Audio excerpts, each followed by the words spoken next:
Okay, everyone, picking up where we left off last time, we're going to be doing a compositional gesture drawing.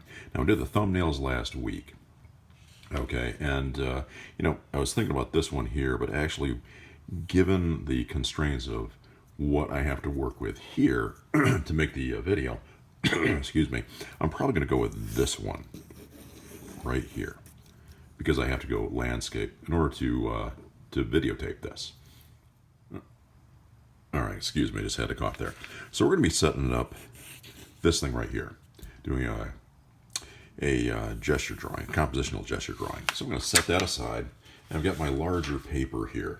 Now this is a little bit smaller than what you'll be using, but my rig here on my phone doesn't quite go back far enough to use the 18 by 24 paper. So I've got my reference right down here as well, and I'm going to just start roughing this in. Now I'm going to start with the rocket ship. Just roughing in, keeping it pretty loose, just like we did with the thumbnails. Now I am using a technical pencil right here.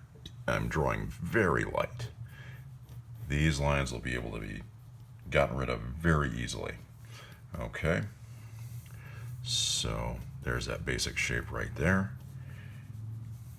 Lozenge shape. Start off with the basic shapes first, and what you want to do is get the whole thing roughed in first before you start adding any detail. Okay, so let's take a look at this compared to this. How much is here to down here? Okay, ding. I'm actually using my reference photo here, which is on a tablet, and figuring out that, okay, if here to here is that far, whoops, is that far, how much further is that? Okay, so here, here. So this needs to be just a little bit bigger.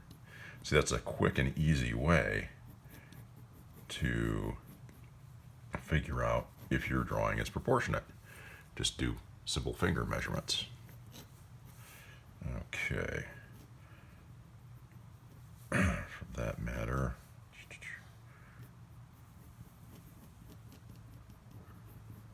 placement's a little bit off, so again, this is why you do a quick gesture of the whole thing first. So you can see mistakes, you can kind of make some quick corrections before adding all the detail. You don't want to be adding all kinds of detail to something that is completely wrong or off.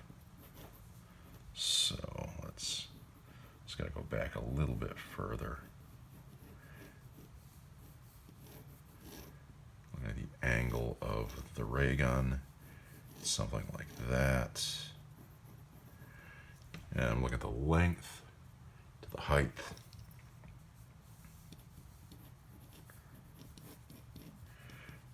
Remember, a gesture drawing is very loose. Okay, so you want to keep it nice and rough.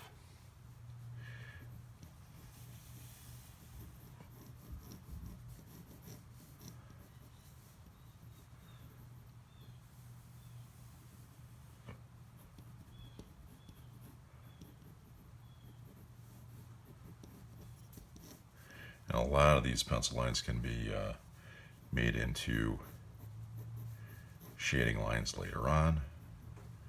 Just kind of rough in just about where that barrel end is.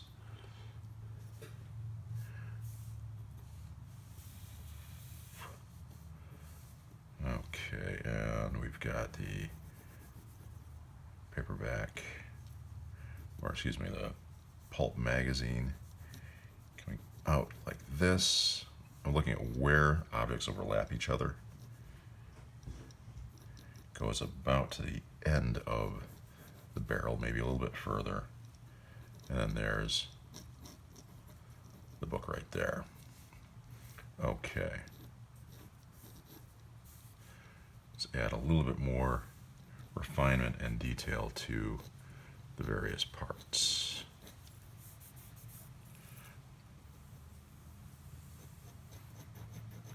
Gonna add a fin. Actually, this has a seam coming down, so and the fin comes out of that.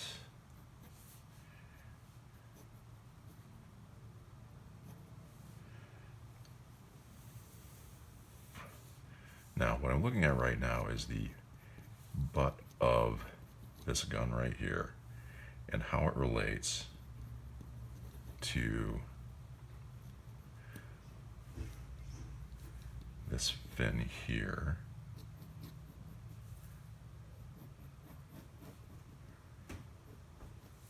Something like that. This might be a little bit long.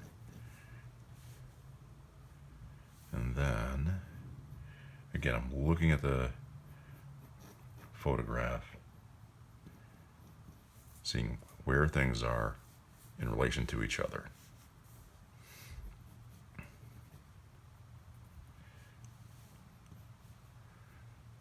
In this case, we've got,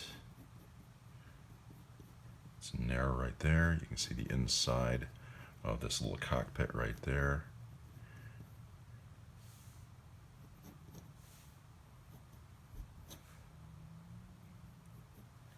Now the little figure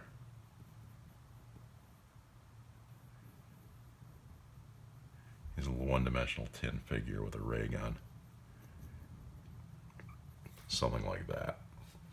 Okay, now, like I said, this is just a quick gesture. So,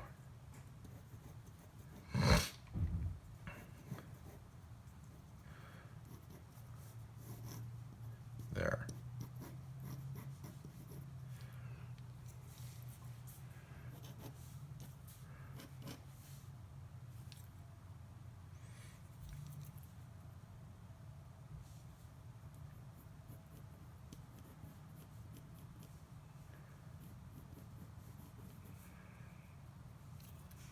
Okay, so that just about does it for my compositional gesture drawing.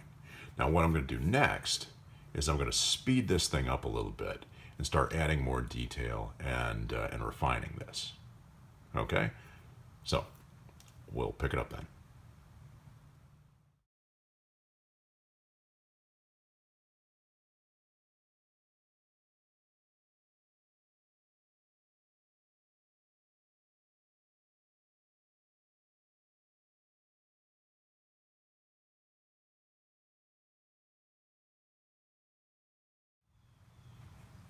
Okay, so that's probably about enough for this video.